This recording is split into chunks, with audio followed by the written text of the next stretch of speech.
Hey there, welcome back to that 70s card show. My name's John Keating, and I'm back for another round of talking about baseball cards, life, and maybe even a little music. Music plays a very important part of my life. You've heard me talk about it often, and probably without any great amount of depth, but music is about what you feel. Uh, yeah, music's about what you feel. And lately, been doing a lot of traveling as I do for work and kind of having a hard time sitting down and finding the time to collect my thoughts with all the travel, with all my work happening, and a small amount of attention towards my collection and collecting. In the process right now of looking at 100,000 baseball cards from the 80s, 90s, 2000s. So, process of bulking them out, basketball cards from the same era, and football cards from the same era. So, might sell them all as one big package, might break the baseball up into a big 100K bundle and the basketball and the football, perhaps smaller amounts um, to sell to the people out there. Recirculate some cards because cards are meant to be out there in circulation and not thrown away for sure. Breaks my heart to throw away cards, but I've had to do so on occasion if there's some real beaters that are um, younger than some of my underwears, then I have no qualms about throwing them into the old trash can bin, as they call it over there in Euro land. So here we are, road, right? Travel a lot. Did a round trip to the West Coast recently: Philly, Phoenix, Burbank, San Jose, San Francisco, back to Philly. A lot of traveling, a lot of time spent on the go, a lot of time spent by myself. Fortunately, I have a lot of colleagues that do take the time and make the effort to invite me out to dinner, lunch, breakfast, snacks, all that stuff. But usually, 9 times out of 10, I'll say no. I just want to chill out, relax, or even work on work a little bit more. So, corporate carney is what I am right now, and as you've heard me say, like, from '88 to '98, I was a roadie, a rock and roll roadie, and used to be so much easier to get on a bus in City A and get off that bus 4 months later somewhere else in the country.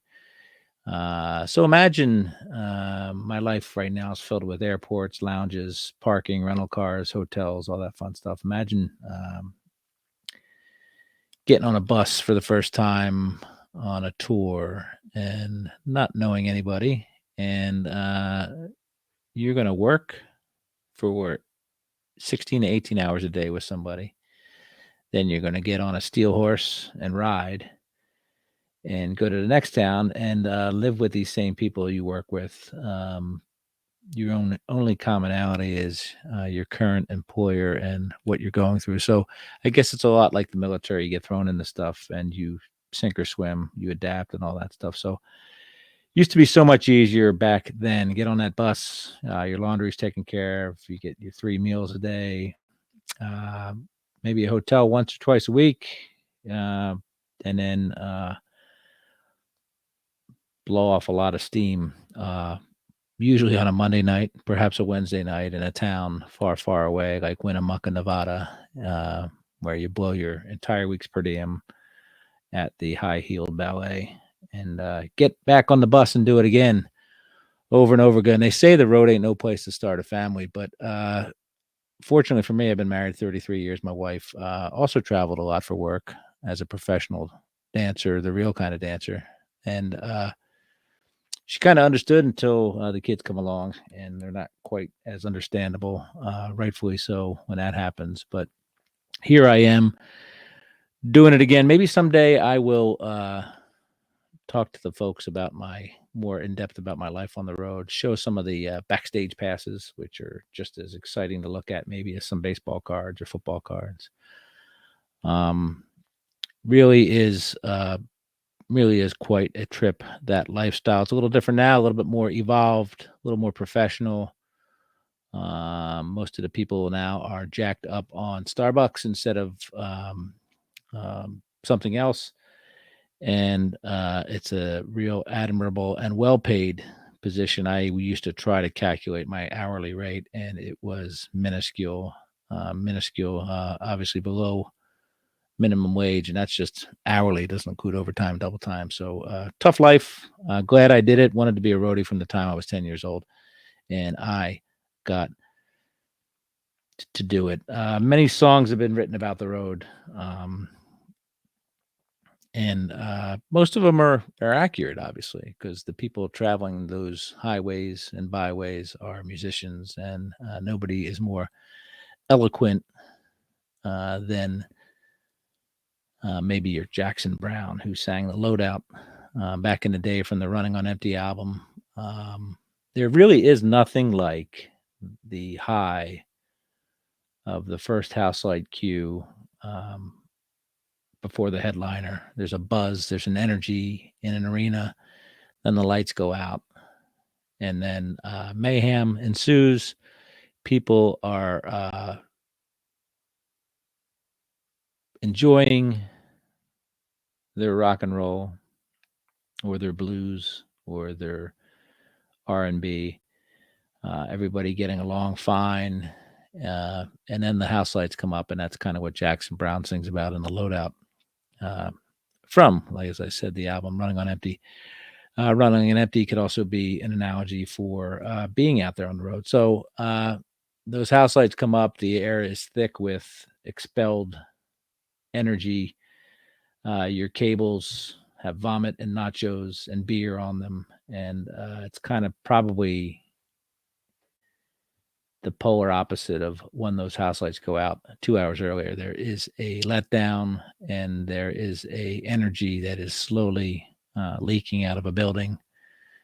And it's kind of a sad time, right? And that's kind of folks that sing about the road sing about the down times. And Jackson would say the only time he has fun would be on the stage in that song. That 2 hours he gets to play every night. The rest of the day, as a roadie, you're filled with many tasks. And as a musician, though, I imagine not so good of a time, for sure. So anyway, that's that. Like a lot of people don't experience that in their job, especially on a daily basis. Not sure there's a buzz or an energy when people walk into the office every day, and then leaving knowing you left everything on the field, or on the carpet, or on the linoleum, or perhaps even on the terrazzo in the employee kitchen. Different story out there on the road, for sure. 1972 was a big year for road songs, probably the first big one. The first big one that really kind of grips people. Turn the Page was recorded by Bob Seger, and it's a haunting song, haunting lyrically and haunting musically. And again, it sums up what it's like out there.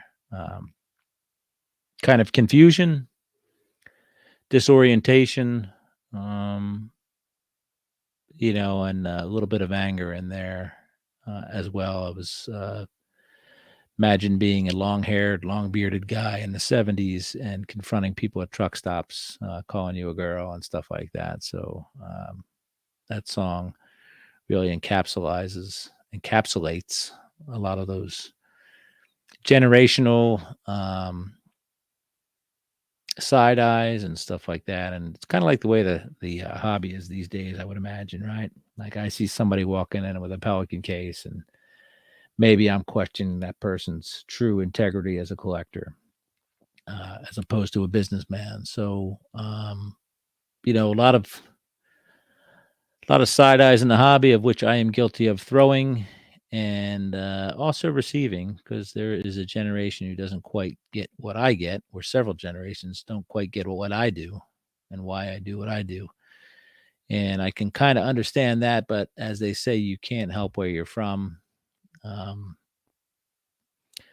I come from a collecting background in the 70s where you bought cards and you put cards away. Sometimes you gambled your cards on pitching and flipping and stuff like that, and sometimes it was only duplicates. Sometimes you got cards from your brothers or sisters, and sometimes you had to do it all on your own. So that's where I come from. These days, it's a little bit different. Music's different, lifestyles are different, and I guess that's okay. I'm learning every dang day about differences in life as well as in the hobby. So I am not a finished product. I am a product that looks like got a few too many holes to be a real donut.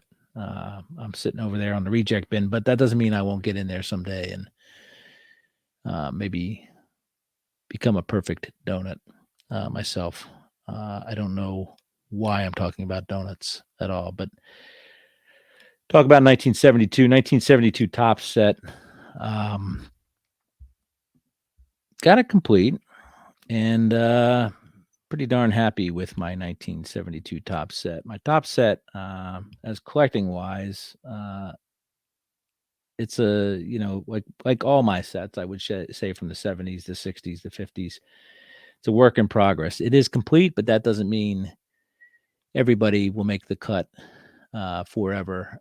Bought a couple cards, bought a couple collections recently in the last couple months, and as recently as last week, I popped some new cards into my 1972 binder.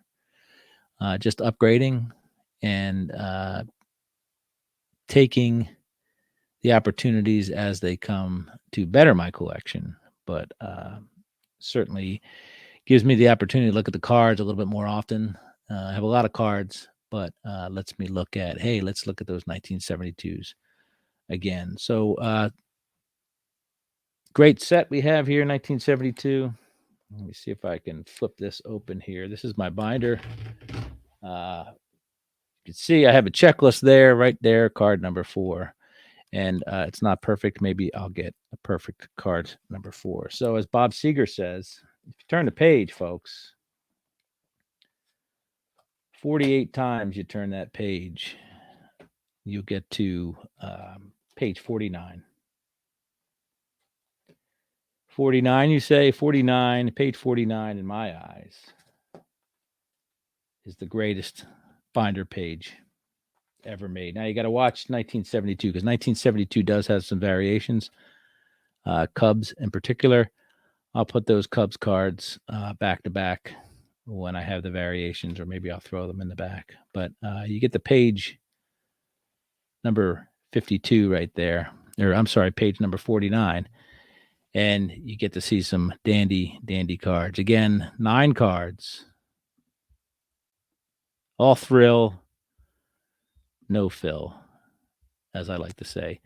What do we have there? We have some regular cards and we have some subsets, right? So as we know, 1972 tops filled with a lot of subsets, in action cards, boyhood photo cards, your normal league leaders, all that fun stuff. Even has our first real traded set in baseball card history. Some of those high numbers with Morgan and Carlton and Jose Cardinal, Frank Robinson, I think, maybe not. Anyway, great cards there.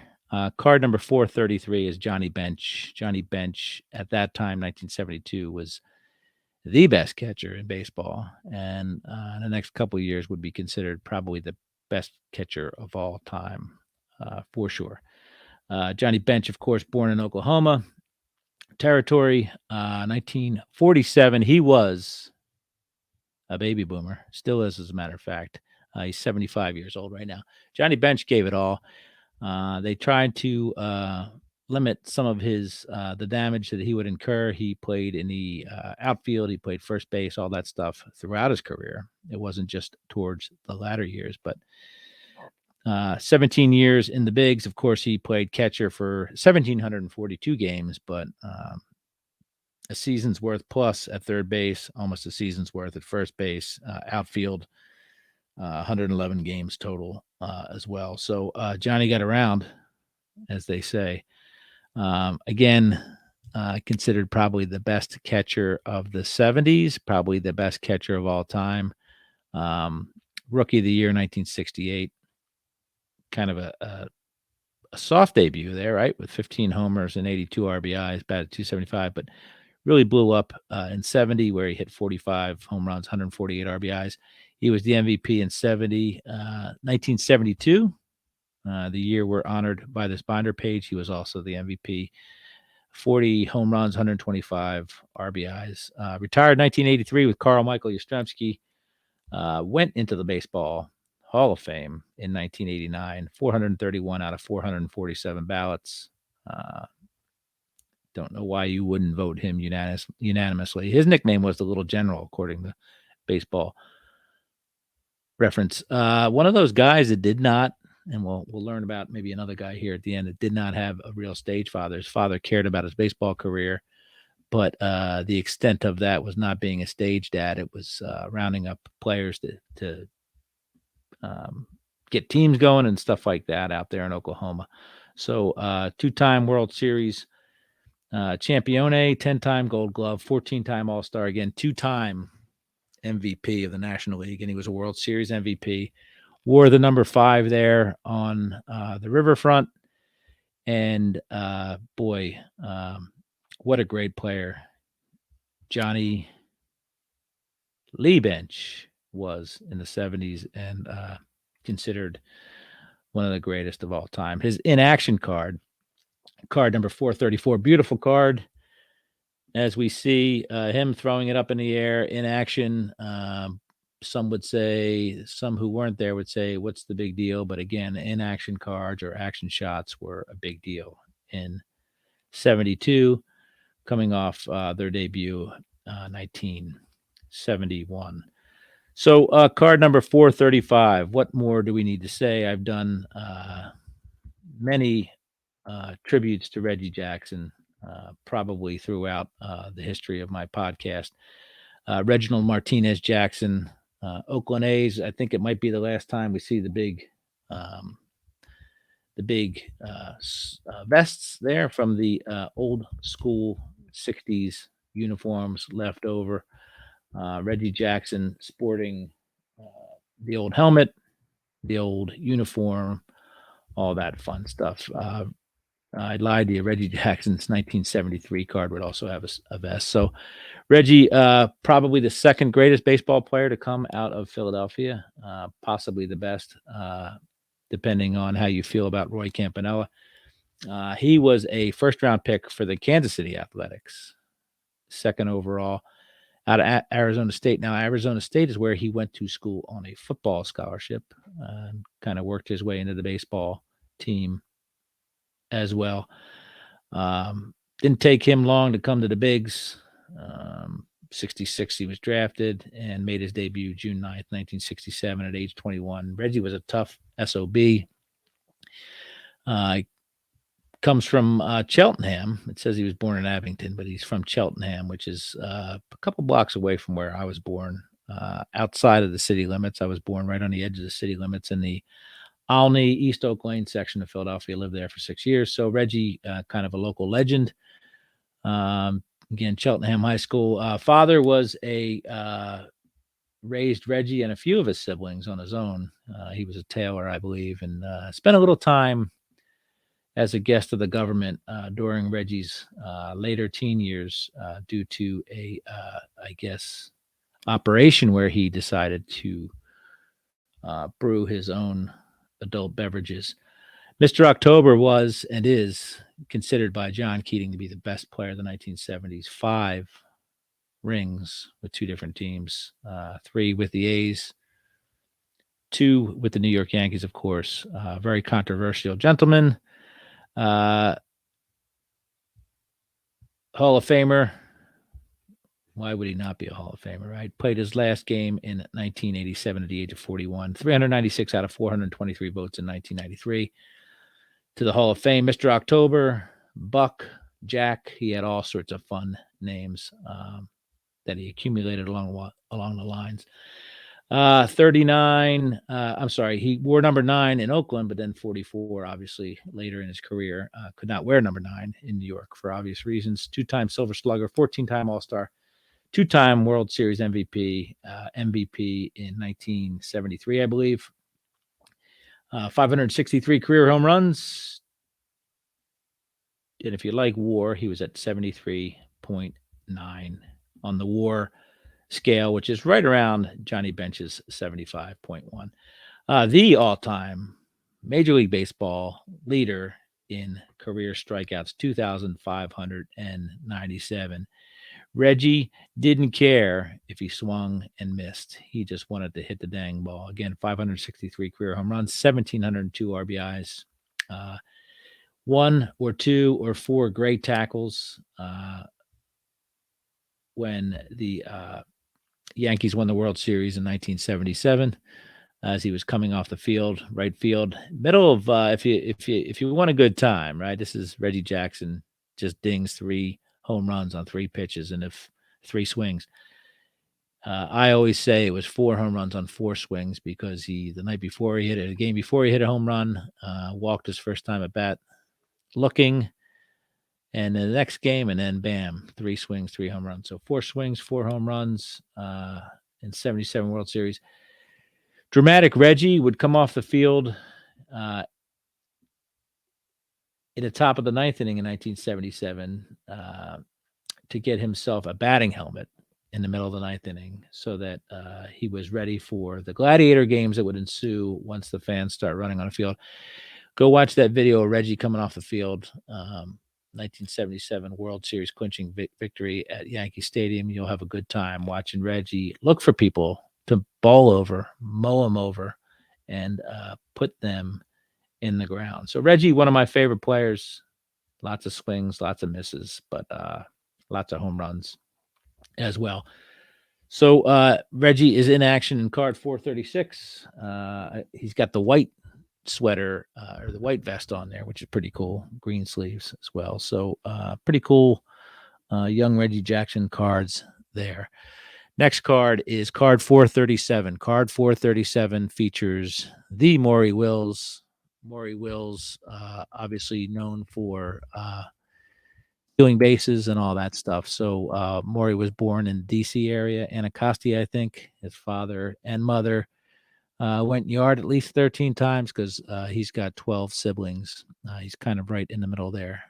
Maury Wills was. So Maury did not make his debut until he was 26 years old. And it's kind of a shame because had he gotten a head start, Maury would be considered, probably considered a Hall of Famer as he finished his career with 2,134 hits. Lots of runs, over 1,000 runs. Obviously, he was a speedster, 586 stolen bases. So another 4 or 5 years, and Maury would have been right up there. Not a Hall of Famer, 3-time World Series winner, MVP in 1962, and controversially, in my opinion, All-Star Game MVP and a 7-time All-Star and a 2-time Gold Glover. Why do you say it's controversial, the 1962 MVP voting? Well, first of all, boy, if you want a good time, again, go to the MVP voting on Baseball Reference from that year, and you'll see Maury edging out Willie Mays. And Willie Mays only had 49 homers and 141 RBIs and batted .304. But my guy, my perennial and perpetual MVP for 1962 was Tommy Davis for the Dodgers, teammate of Maury Wills. 120 runs, 230 hits, 153 RBIs, led the league in RBIs and batting average of .346. I think he was robbed that year, but that's just me talking. Frank Robinson came in 4th, and Frank, had a Frank Robinson year with a 1.045 OPS, and it goes on and on and on. You have Aaron in there, you have Don Drysdale in there and all that stuff. So 62 was a tough year. Tommy Davis would have won it any other year, but Maury Wills won it for breaking Ty Cobb's stolen base record. Finished the year with 104 stolen bases. Here's a kicker, though. Maury Wills also played 165 games that year due to a 3-game playoff at the end of the year. So that's a record that probably won't be broken, 165. games. A little bit of controversy with him breaking the record of Tyrus Raymond Cobb because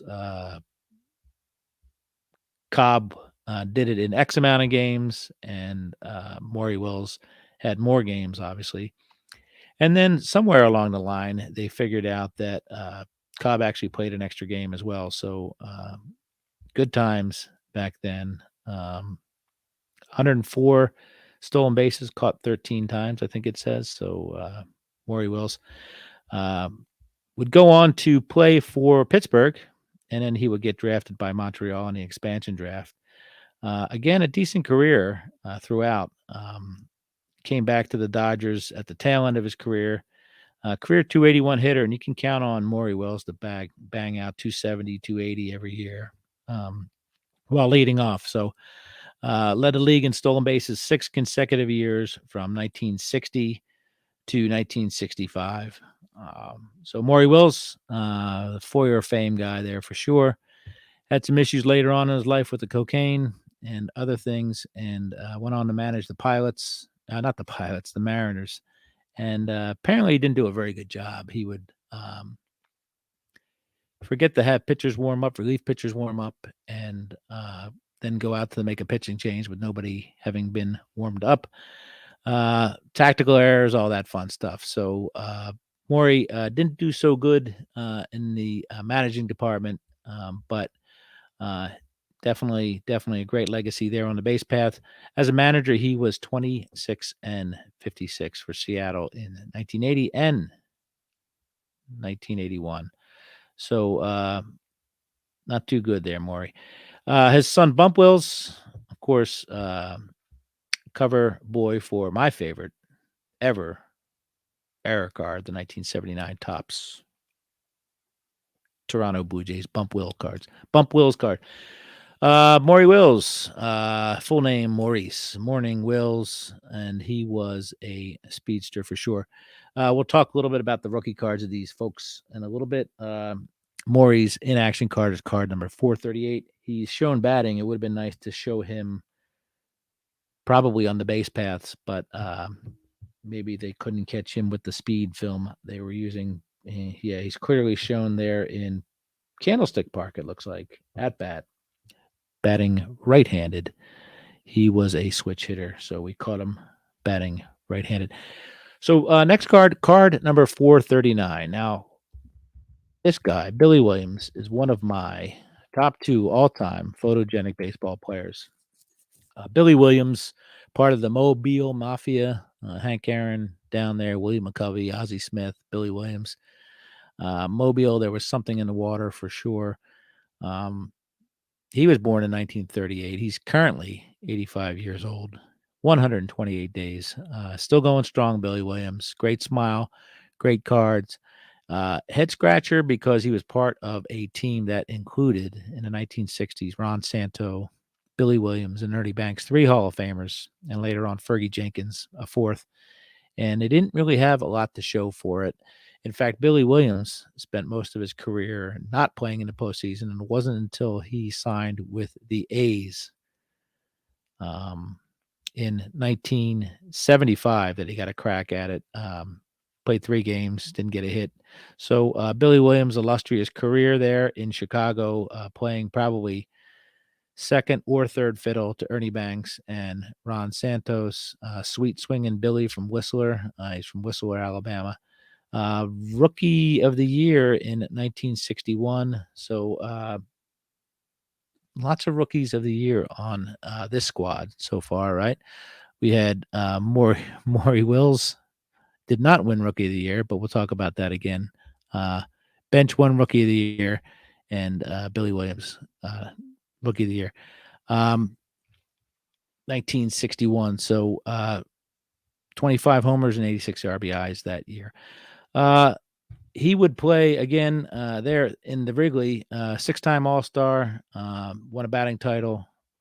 Just great baseball cards this guy made. Finished with 426 home runs, 1,475 RBIs, 2,700 plus hits. Career 290 batter, and again, a legacy of cards where that smile just looks gorgeous. I consider him and Roberto Clemente on the Mount Rushmore of players with great baseball cards each time out. So, big fan of Billy Williams. Again, would go to Oakland in the mid 70s, 75 and 76, before calling it a career. And then would go back, I believe, to coach throughout many decades, maybe the 80s and the 90s, be a coach there in Chicago, an ambassador, all around good egg for sure. So Billy Williams, uh, card number 439 and 440 shows him batting again, probably a candlestick, batting left-handed there and ready to go. So card number 441 on the greatest binder page of all time. Of course, you know him, you love him. Thurman Munson, gone too soon. Uh, most of us remember that from that era. Remember probably the first famous person we knew that died. Sure, you could say Keith Moon or somebody else, but Thurman Munson was up there because we watched him play baseball and guide that team to a few championships in the late 70s. Thurman was born in 1947, another boomer, and right around the time as our other fellows here. And Akron, Ohio, lifelong Ohioan. In fact, there was much talk in the day, and of course, later on, about him wanting to or angling for a trade to Cleveland so he could spend as much time in his native Ohio as possible, and probably led to his untimely death. Yes, it did lead to his untimely death as he bought an airplane and wanted to commute back and forth between New York and Ohio to be with his family as much as possible. Don't blame him one bit because, as I said earlier, the road ain't no place to start a family. He died on August 2nd, 1979, shook the baseball world. Went to Kent State University. He was drafted in the first round, 4th overall out of Kent State. Had scholarships throughout, a lot of big programs, but he was in love from probably the time he was 12 years old with his wife, and didn't want to go far. So made his debut August 8th, 1969 for a fairly wretched New York Yankees team back in the day. They weren't that good in the late 60s and early 70s. But Thurman would win Rookie of the Year, 1970, behind his .302 batting average, 6 home runs, 53 RBIs. Now, say what you want about Johnny Bench. I think Johnny Bench is better than Thurman Munson. Sparky Anderson thinks Johnny Bench is better than Thurman Munson. Thurman Munson thinks Thurman Munson is better than Johnny Bench. And there was a little bit of a tiff there in the 1976 World Series, maybe the 76 World Series, right? And between Sparky Anderson and Thurman. But all's fair in love and baseball. Now, the big tiff, I would think, would be with the competition between Munson and Carlton Fisk, both competitors, both raised by true baseball stage fathers, and both took it all out on their opponents on the field. Many fights between those guys or perceived animosities, and but once Thurman passed away, obviously Carlton Fisk was beside himself and filled with respect for Thurman Munson. Thurman Munson was one of those rare catchers where he would bat 300 pretty much every year. He could stroke the ball. MVP in 1976, 3-time Gold Glover, 7-time All-Star, 2-time World Series winner. So we have Reggie with 5, Thurman with 2, that's 7, Maury Wills with 3, that's 10, and Johnny Bench with 2, that's 12 World Series rings between these 5 guys? 6 guys. So between these 6 guys, average of 2 rings. Thurman died again at 32 years of age. Last game, August 1st, 1979. He would be dead the next day, August 2nd, unfortunately. So that's that. Thurman, one of those guys that, short career, obviously, but there's calls to the hall for him every year, I think. And solid player. That team does not win a couple rings in the late 70s without Thurman Munson. holding it all together. So next page, page 50 ain't bad either. It's got a couple Seavers on there, got a couple Stargels, and even a Mickey Lolich and a Bob Lemon, who's in the Hall of Fame as well. So rookie cards, I'm happy to say that I have the rookie cards of all these lads on this page. Bench, his rookie card in 68, Reggie, 69, a solo rookie card. Just got Maury Wills' rookie card inadvertently, 1963 Fleer. Although, for those who know, the 1960 World Series Louis Aparicio card prominently features Maury Wills at second base, more so than it does Louis Aparicio, who was sliding into second base. Billy Williams has a 61 rookie card with a rookie cup on there, and Thurman Munson, the 1970 rookie card, is a two-player card and a Butte at that. So here's a cool thing right here. Part of the tops. Mark Coyle got this for me from a gentleman on Twitter. 72 Tops Club, John Keating, written on there. Special edition membership card celebrating the 1972 top set and the enormous task of completing it, as discussed via Twitter on August 25th, 2020. With balls, limited edition release, the Wild 70s. So a fun card there. I appreciated that from Mark Hoyle. Geo with balls is on Twitter. Good time. It is quite a task to complete this set. For those who know, high numbers are in there, a lot of cards in there, and just a monster of a set to complete. Last card in that set is Ron Reed, by the way, and you can see. I think I might have gotten that at the National. It still has the tag in there. $25 last card. So I probably paid $25 for the last card. So yeah, that's that. So that is the greatest binder page that ever lived. Page 49 of the 1972 tops, featuring some Hall of Famers, some record breakers, some straight up legends as well. A little bit of everything in there. Some Hall of Famers, some people that belong in the Hall of Fame, and the people that could have been in the Hall of Fame. So a lot of history on that page. The backs of those cards, those in-action cards, are kind of cool too, because I should probably bring that up again so the party people can see them. The in-action cards, card 436, which is Reggie's card, calls out Aaron's 600th home run in 71. The Maury Wills card has a Nettles call out, most double plays and assists by a third baseman. Nettles was playing for Cleveland back then, Cleveburg as we call it. Mike Epstein hits 4 consecutive home runs on Johnny Bench, the back of Johnny Bench's card. And the back of the Billy Williams in action card, we hear about J.R. Richard fanning 15 batters in his first major league game. So lots of fun stuff in that 1972 set. Lots of fun stuff with these players in particular. If you have a better starting 9 on one binder page, one legitimate binder page, I dare you to show me yours, because that's the real deal there, folks. Lots of stuff in there. Hopefully you folks enjoyed that. I enjoyed putting the set together, and I enjoy throwing that out every now and then. The best binder page ever, my opinion. It's my show.